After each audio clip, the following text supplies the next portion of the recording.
If you hood educated, I'm glad you made it. Allow me to unfold my knowledge, wisdom, and understanding from a hood brother's point of view to all of you, here, there, and everywhere. Now check me out. Cash Out will spend the rest of his life in prison. Last week, a jury found the rapper, his cousin, and mother guilty of running a sex trafficking operation. The three used their record label as a front for the sex trafficking. Today, a judge handed down his decision. Fox 5's Kim Luffler joins us live with more on that story. Kim? Well, this trial has been going on for several weeks. Cash Out told the judge today the jury made a mistake, but the victims and their families say he and his family members need to stay behind bars. Before sentencing Monday, Atlanta rapper Cash Out, whose real name is Shawn Michael Gibson, told the judge he's innocent. Last week, a jury found Gibson guilty of several counts, including rape, pimping, aggravated sodomy, and sex trafficking. I met women, I dated women who were doing escort or whatever, however people want to look at it from a moral standpoint, but who was doing these things as a grown woman. I've only dealt with grown women. Nothing was forced, nothing was coerced or anything of that nature. Prosecutors say Gibson, his mother Linda Smith, and cousin Tyrone Taylor used their record label to exploit women for several years. A jury also found Taylor guilty of multiple charges, including rape and sodomy, and they found Smith guilty of trafficking. All three were also convicted on RICO charges. Now, in this demonstration here, with Cash Out, his mama, and his cousin, the prosecutor said that this boy right here orchestrated a 7-year, listen to me, 7-year reign of terror, pimping women. The prosecutor said that this boy right here used his rap label as a front, that he really wasn't a rapper, even though he made a couple of songs, made a couple of hits, but that really wasn't his thing. That wasn't paying his bills. Pimping was paying his bills.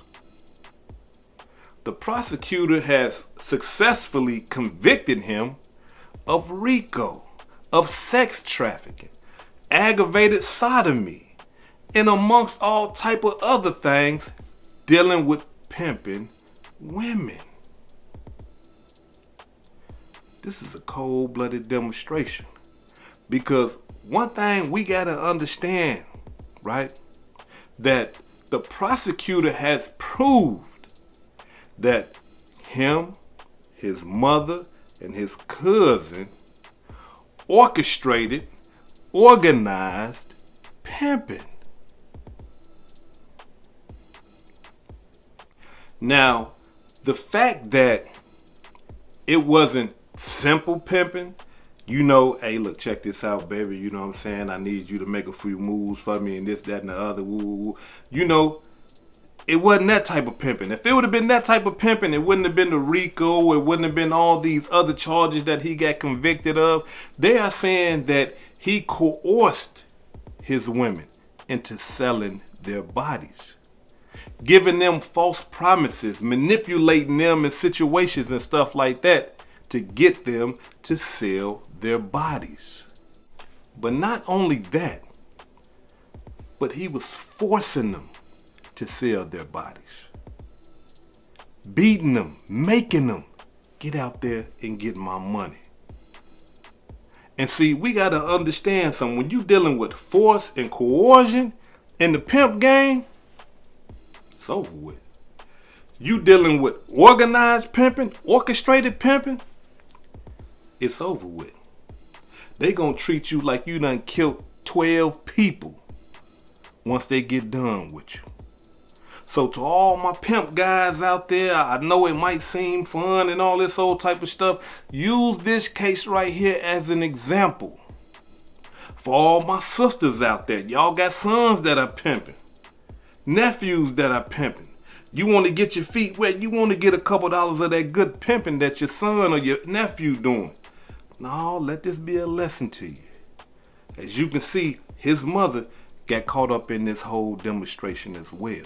Now, some of y'all might say, hey, hood educated, I mean, how do you get caught being a pimp? right?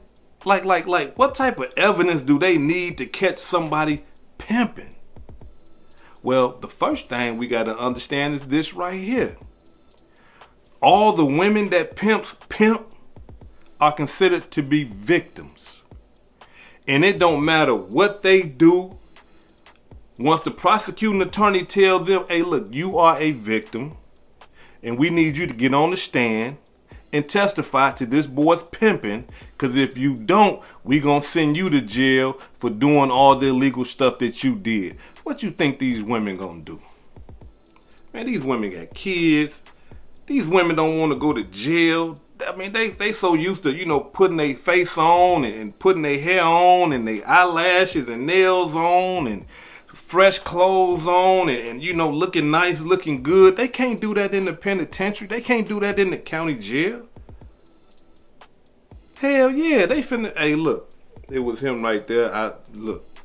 Yeah, he made me do it, and one time he beat me up, and one time he forced me, and one time I was on my menstruation, and he still pushed me out there to go get his money. I gave him everything. I never kept a dime of the money. Everything went to him. And that's it. Just like that, your life gone.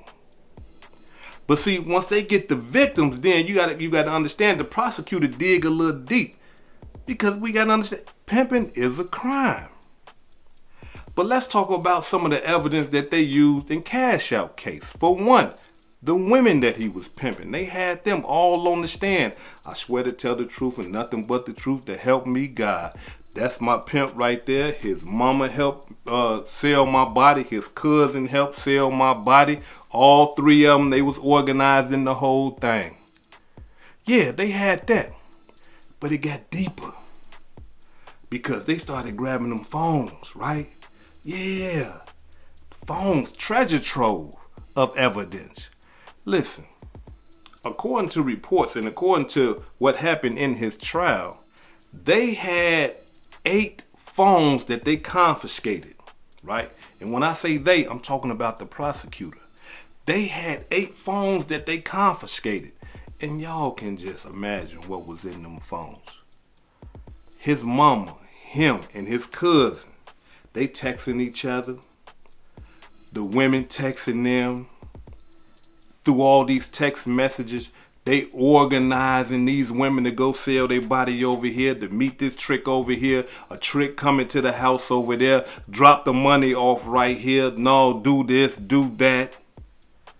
All this in the text messages. And this the thing though, because criminals, we think we so slick and stuff like that. Well, I'm gonna delete the text, I'm gonna delete this, I got an Apple phone, dang, they can't get in the Apple phone. Hey, listen, don't fall for that. Don't believe that. They've been proven to all you criminals time and time again that all that, I got an Apple phone, man, they can't get in. The Apple said they can't. No, that don't work for you. That don't work for you. They gonna bust that phone down. They gonna get in that iCloud and voila, everything displayed. You exposed. So they got 8 phones. They getting the women phones. They getting their phones. And they connecting the dots. Oh, okay, they were selling over here. Oh, this is what we caught her at. Okay, yeah. And so now they got the whole operation by electronics. We in a new stage now, y'all. This is a new era in time. Technology is getting these boys sent to the penitentiary for the rest of their lives. And in this demonstration right here, it was the phones. But not only was it the phones, it was bank records. Yeah, bank records. They went into the boy's bank because remember, he using his record label as a front, according to prosecutors, right? He using his record label as a front. So they coming in there, putting all that money in there from them girls selling their body, taking money out, putting large amounts in back to back and stuff like that. And so they say, where you get this money from? How many shows are you doing, Cash Out? Where is this money coming from? Oh, we got these women over here. This where the money is coming from. Now, I can hear people now, man, they can't say that, man. Anybody can been gave them the money and stuff like that. Ain't nobody step up and said, hey, I was the one that gave him that $30,000 on this day. Yeah. I'm the one that gave him that $50,000 a couple of weeks ago. And you know what? I'm the person, out of the kindness of my heart, I wanted to give him $20,000 for Christmas. You understand what I'm saying? And from that point, I want to just keep giving them thousands. Ain't nobody come and testify to where the money came from.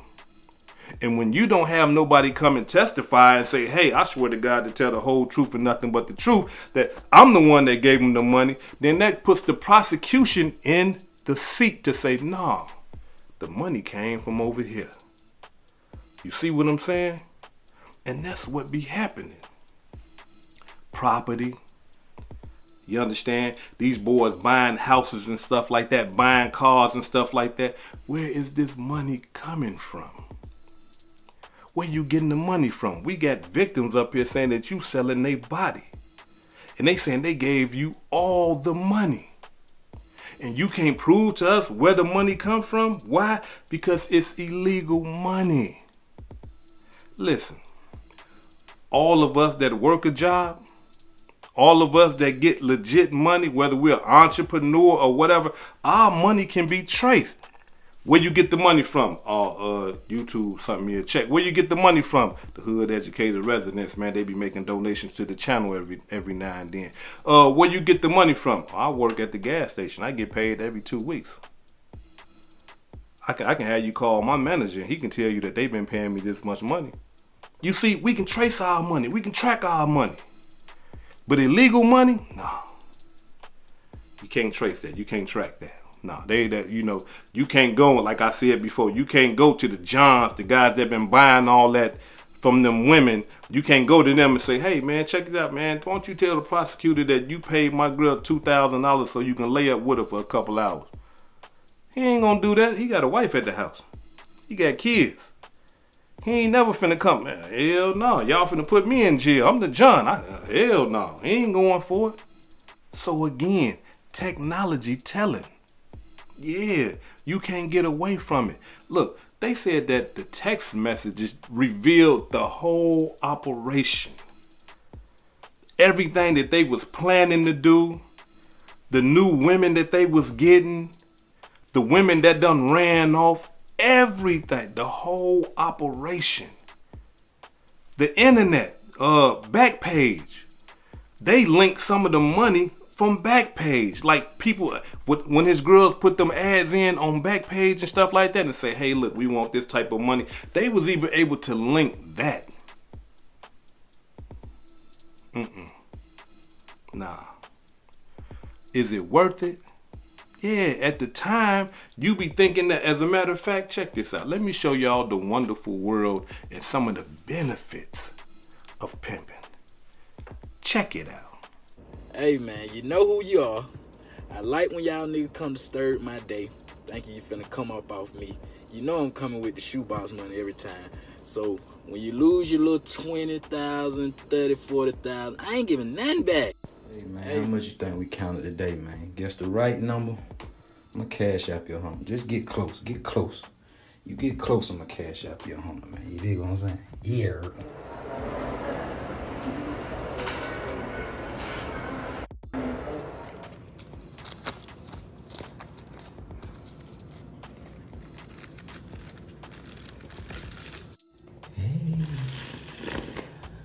Yeah, you did.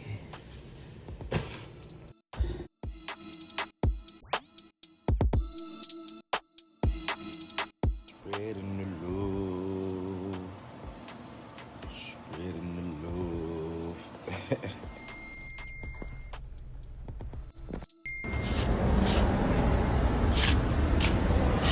Morning from us, Jack. Oh yeah, the motherfucker back now. Play Jack. Play Jack.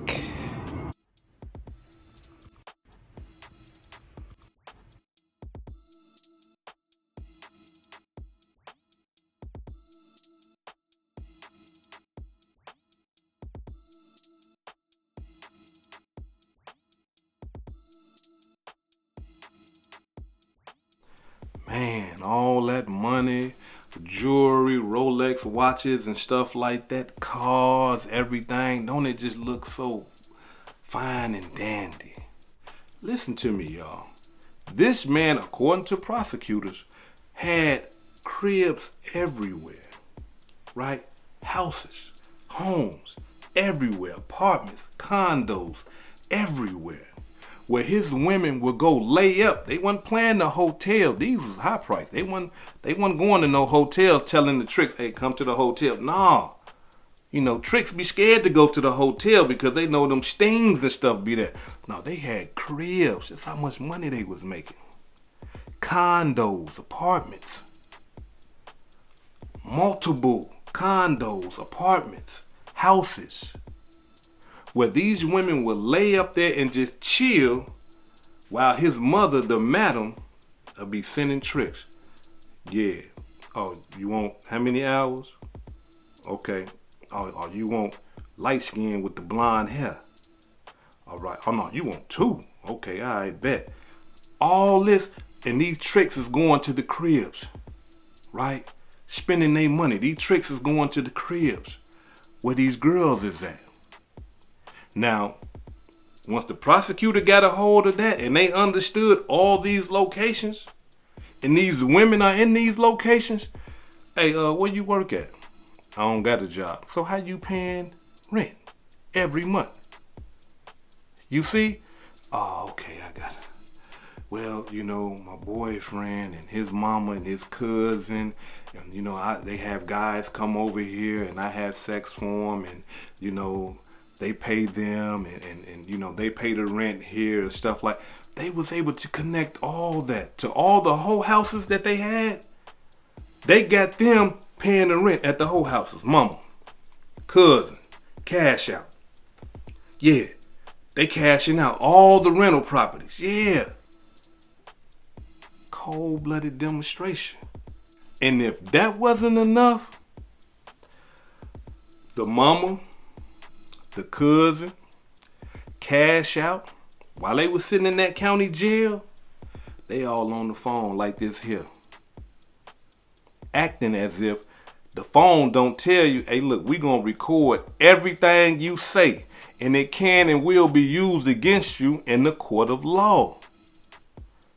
They act like they just went deaf and didn't hear none of that because they talking on the phones about the operation, about the organization, trying to get people to shut stuff down and to say this and to try to persuade witnesses and all this old type of stuff. They use that against them too. I'm talking about, man, this and the mama, come on, mama. You see your son master manipulating women and you a woman yourself and you don't have the decency in you to say, son, hold on, you're doing wrong, don't do that. You shouldn't be doing that, son. These is women. These are somebody's children. Instead, you want the money too. Check it out.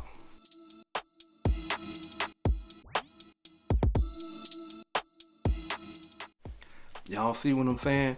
Mama laying there with a big old thing of money. She ain't got a job at all. You see?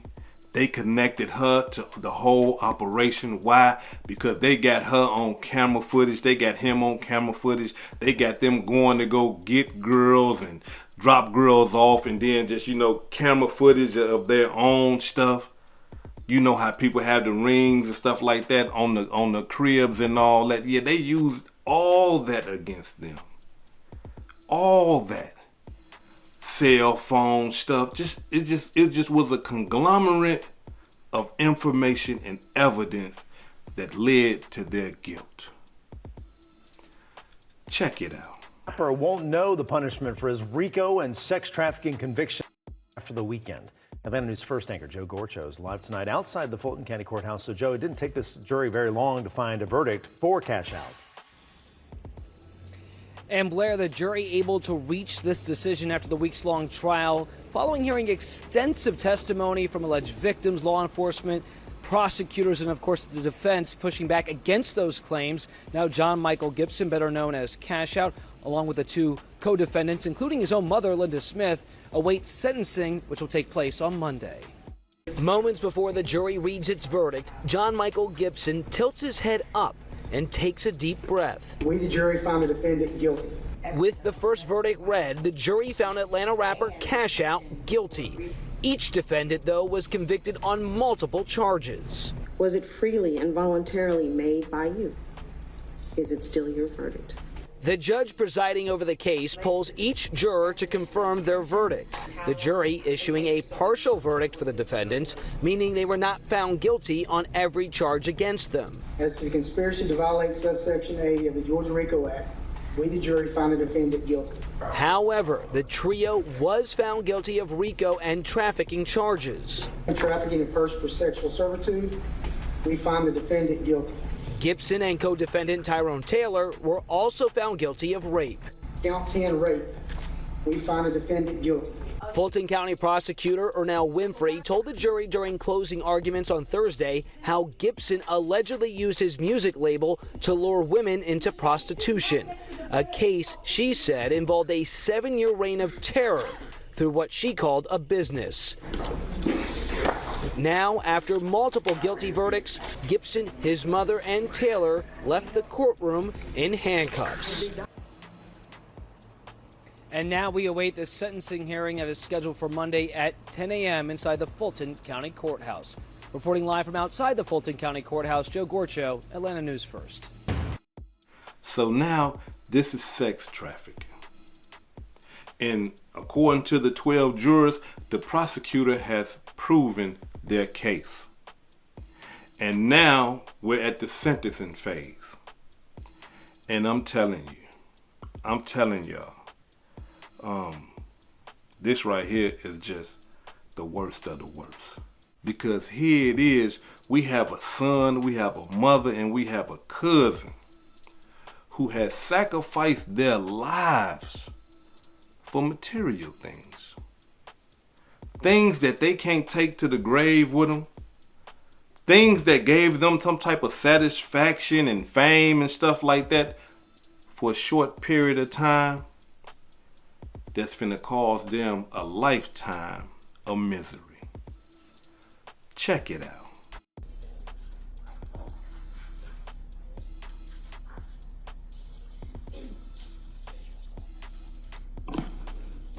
Good morning today, Your Honor. Good morning. I want to start out by thanking you for giving us a fair trial. I want to thank the jurors for the amount of time that they put in to judge this trial. This time being on this trial, I was able to see how the jurors are put in a tough position to, sit there and judge someone's life,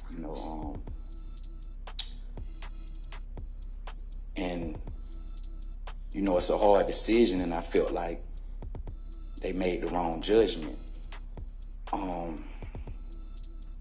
I've done things in my life, I'm not perfect, but the things I've been accused of, I know that I haven't done those things. I know it's typical for a person to come up here and, show remorse to, crimes that they have done, but I can only show remorse to the people that I know that was in this trial, which is Kiara Adams, Deanna Sanders, and Jasmine Brown. Not remorse on behalf of like I did anything to them, because if you know me, and people who really know me know that I wouldn't force anybody to do anything.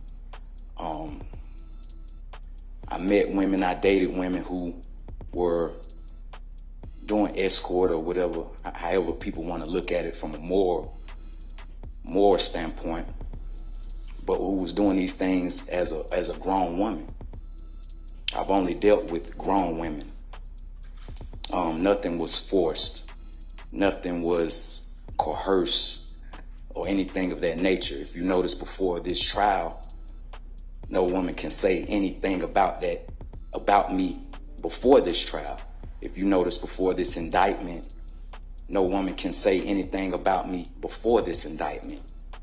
I get the situations that people are put in when they're faced with a certain type of crime or a certain type of time, and they're bullied into this situation to put the blame on someone, or to put the blame on Cash Out, or to put the blame on someone who's at the top.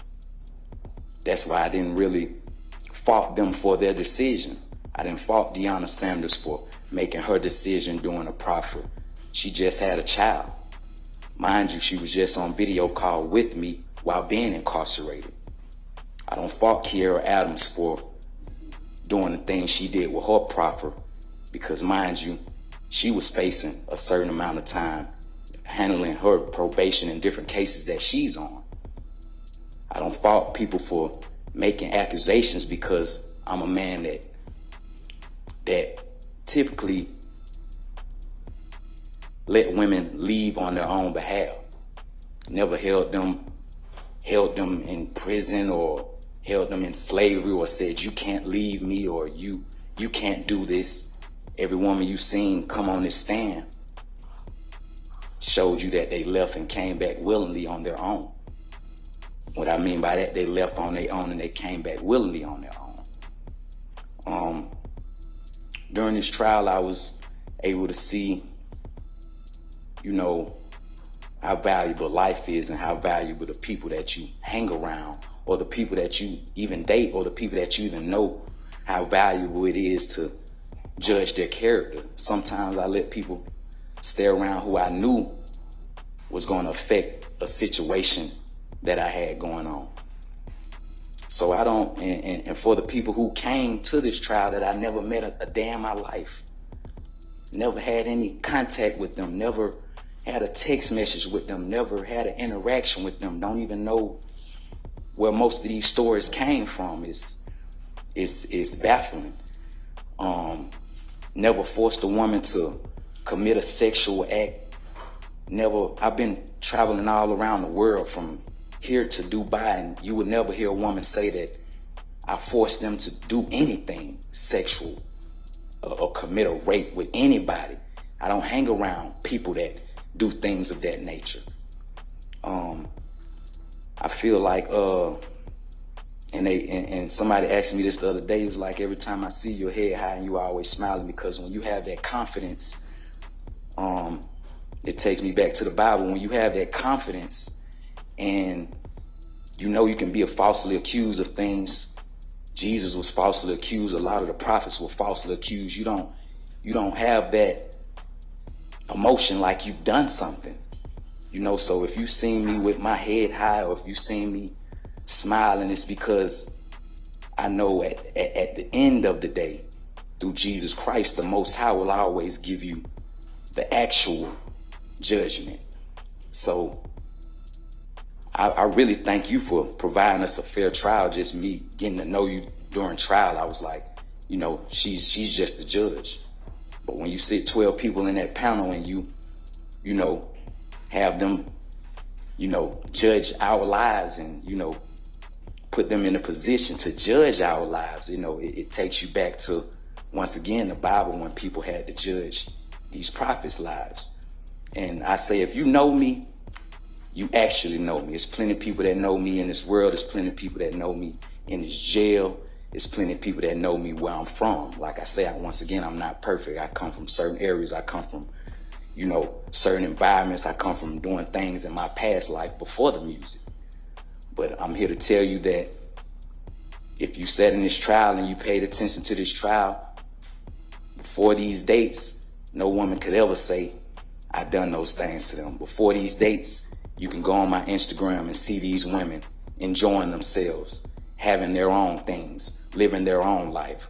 Before these dates, I can say you had these women that never had anything to say about me. Before this indictment, before the RICO, you had these women actually talking to me while I was incarcerated. I've been incarcerated for 4 years, and these women are interacting with me. These women who took the stand and supposedly scared of me, or monsters, or I'm a monster, or took these proffers. this wasn't the case before they was indicted. So from my perspective, I feel like some people can get bullied into a situation that they don't really wanna do. And I'm sitting here just holding my head high and just, feeling that one day the truth will come out. One day the truth will come out on my situation. One day the truth will come out on this rape allegation. That these things never happen. And when you see a person get up on that stand and put their hand on the Bible and swear to tell the truth, the whole truth and nothing but the truth, that means you have to be perfect like you're Jesus. You have to be perfect on that stand. You can't show a flaw. And that's a tough one. It's a tough one for me because I had flaws in my life. So you have to tell the complete truth on that stand. And I got up there and see people put their hand on that Bible and not tell the complete truth. And that's baffling. But at the end of the day, I put my trust in the Most High. I put my trust in the universe to bring out the truth. To bring out the truth of these people who made these allegations. To me, it's like you have no heart. You have no heart. And I know people want me to stay in line or walk a toe, but when you speaking something truthfully and you speaking from the heart and you know that this is not your character, something must be said. And I just wanted to address the court and give my perspective on the things that I felt during this trial and the judgment that I felt that the jurors gave us was not the correct judgment. And it will show. All right. Thank you. All right, Mr. Matthews.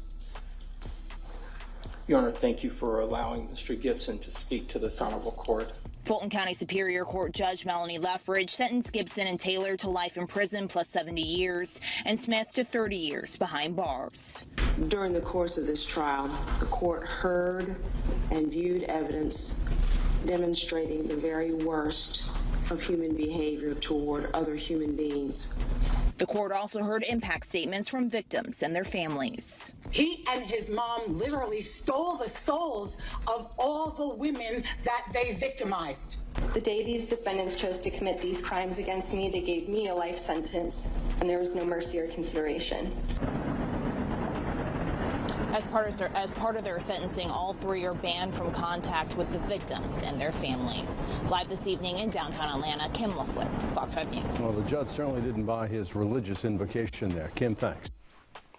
Now, I know the judge was just sitting there listening to this boy like, boy, we had all these girls get up here and testify to what you, your mama, and your cousin is doing. Then we have 12 people, 12, made the decision to convict you, your mama, and your cousin, and now you saying that they made the wrong decision based off the evidence that they heard. Not only that, you want to bring Jesus in this. Jesus was falsely accused, and the prophets and his helpers and man, come on, man. That judge probably was sitting up there looking at this boy like, man, come on with this, man. Somebody, you know how they tell you like, Harry, come on, man, hurry it up, man. They come and give you that squeeze, like, hey, come on now. Put your hand on your shoulder, that's that, hey, come on, you're doing too much talking, man, come on, sit on down. You're doing too much. She's like, man, come on, let's get with the sentencing, man. I ain't got time to be hearing all this. Then you're not taking no responsibility. You get up there and say that the jury was wrong after they done found you guilty. And then you ain't taking no responsibility. You trying to say, hey, yeah, I was still talking to some of them, Your Honor, this, that, and the other. Them is your victims. They looking at you like you a monster. And now you still trying to play a role as a monster while you trying to manipulate the judge. Hey, I want to thank you for a fair trial. You just a judge. You ain't. No, she finna give you life. She ain't just no judge. She finna give you life. And that's what happened. That's what happened. Yeah, that's the wonderful world of pimping. That right there is some of the things that pimping get to offer you. That's what that is. Yeah. So for all you brothers, all you sisters, all you mamas, all you cousins that got somebody that you know that's doing some pimping, and you think you want to get your feet wet in the game and you want to touch a couple of them dollars, nah, let this be a lesson to you. Let this be a lesson to you. And some of you brothers that's in the game, that's happened to be pimping, let this be a lesson to you, because it's all fun and games until law enforcement come knocking on that door. Yeah, everybody happy, everybody got the finest clothes, y'all smoking that Mountain Lion Kush, y'all riding good, smelling good, looking good, y'all got pocket full of money. But when law enforcement come knocking, yeah, now it's every man and every woman for themselves. And by you being a pimp and by you being a part of that, you gonna lose every time. Name a time where a pimp won when them hoes got on the stand and testified. Regardless of some of them probably was with the program while everything was lovely, everything was milk and honey. Yeah, they was with the program. But when law enforcement come, oh no, yeah, that's my pimp right there. Yeah. Yeah, so I ain't really want to do it. You know, he kind of like made me do it, kind of forced me a little bit. Yeah. So you got to understand that is the part of the game. You see the benefits of pimping, and now you see the consequences of pimping. So now you got to weigh them. Yeah. You got to weigh them. Which one costs the most? Which one is better for you? Pimping or not pimping? Pimping, consequences. No pimping. That's what's best for you. Now, before I depart, allow me to give y'all some of this game. You understand what I'm saying? Because you know your boy but allow me to share some of my experience, because I have had the privilege to be in the presence of some pimps, real pimps. And I remember, like, you know, I was a gangbanger. You know, I'm taking stuff. I can't do it. You know what I mean? That's just too much for me, right?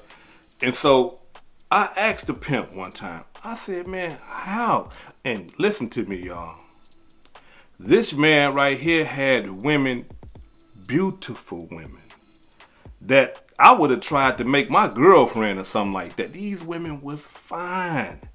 And I just couldn't understand, because I'm not a pimp. I couldn't understand, how are you getting these women, these fine women, to go sell their body and give you all the money? I couldn't understand it. So I asked him, I said, man, how you do that? And he said, he pulled out a big old knot of money. He said, by doing this, all hundreds, like this here, y'all. He looked at me serious. By doing this, driving that out there, with this on my neck, these designer clothes, that's how I do it. And it was clear as day. I said, oh, that's what it is. And one thing we got to understand, especially you young women, what he told me is the truth. And let me explain to you why. Because a lot of people look at pimps. You see them driving a nice fancy cars. They got on all these nice clothes, jewelry, pocket full of money, diamonds all everywhere, mink coats and all that, right? That's not for you, men. That's not for us. That's for the women. Because a woman that's infatuated with nice clothes and jewelry and nice cars and money and stuff like that, she want to be a part of that. She want to be a part of that. Man, look at him. Man, how do I get to be in that? And that's what they do it for. So all you women that are infatuated with that type of fame and glory, yeah, come on. Because you're going to pay a price for being with a pimp. Now, we got to understand something. If you already a hooker and you see a pimp, then you got to pay him just to be in his circumference because you already know the game. But if you are a woman that is not a hooker and he's trying to get you to be one of his hookers, you're going to fall for all that fame and glory and everything that he got because you want everything that he has. He going to treat you so good in the beginning. He going to take you out. He going to buy you stuff. He going to keep pulling out them knots of money on you. Pulling up in different cars. You're going to be like, oh my God, I hit it. Fresh. Giving you money. Having you eat stuff you can't even pronounce. Buying you things. They call this rapping. He rapping you up. And the cold-blooded part about the wrap up is that he ain't even gonna have sex with you. He ain't gonna lay down with you. He gonna do all that stuff for you, and you gonna be thinking in your mind that I gotta pay him back some type of way. He's treating me nice. I gotta pay him back some type of way. I wanna pay him back by giving him my sex, but he ain't even trying to have sex with me. Because a lot of women entertain the thoughts in their mind that, okay, you doing all this for me, I give you a little bit of this love lotion, we even, right? Come on, y'all. We just, can we be honest? We grown folks here. Can we be honest? That's how I go. Like, that's the type of exchange and stuff like that, right? They be thinking like, oh my God, the women, I got to pay him back. But he don't want the sex because he understand, a pimp understands that, nah, you're not finna give me your sex and think you finna pay me back. I'm not the trick. I'm wrapping you up. You do that with the tricks. So to keep himself out of the trick, for her to even entertain that he's a trick, he don't want the sex. And so then the next phase of the game is this right here. Without you even knowing, he gonna pull up one time and pick you up. And then he gonna ride with you. And then he gonna just have all type of different women. His real hoes coming up, giving him them big old knots of money. Here you go, daddy.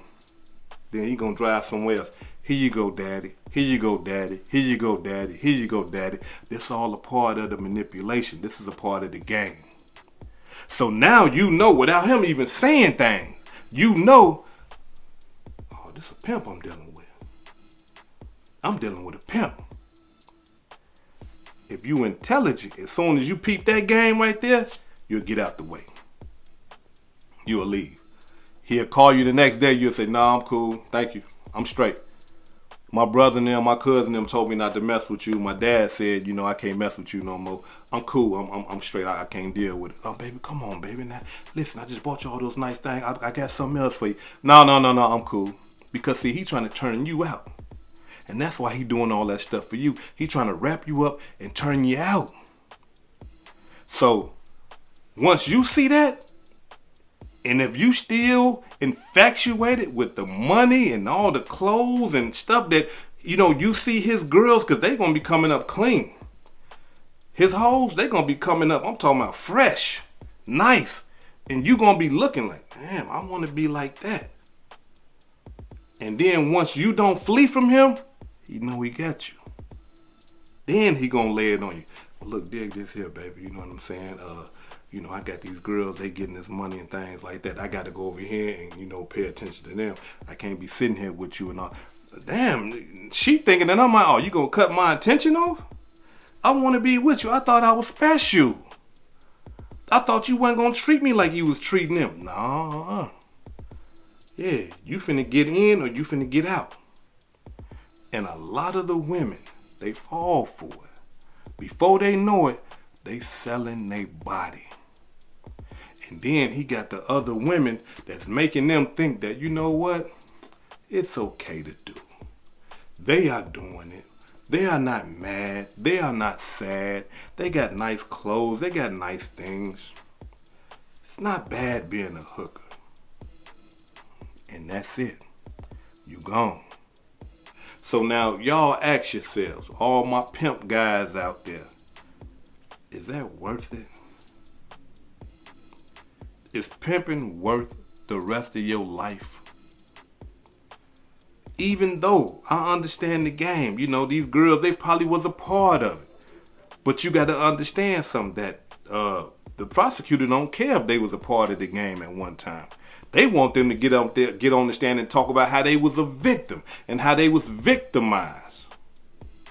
And once they get on the stand and do that, it's over with for you. So I would advise all you pimp brothers out there. I know it's a part of your life and all that old type. Man, look, if you don't want to end up like this brother right here, you will take heed and you will get out the way. This is hood educated, not lame related. Peace and love, and y'all take care of yourself out there. If I said anything that caused you to think, hit that like button and subscribe to the channel if you're not subscribed already. And if you're feeling generous, please make a small donation to the channel. Now, before I depart, allow me to give a shout out to some of the donations that I received this week. Allow me to give a shout out to Chuck Edwards for the $4.99 super thanks. Thank you, brother. Allow me to give a shout out to Desert Detroiter for the $4.99 super thanks. Thank you.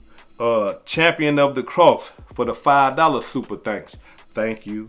And last but not least, Pamela McCoy for the $10 Venmo. This is hood educated, not lame related. Peace and love. And y'all take care of yourself out there.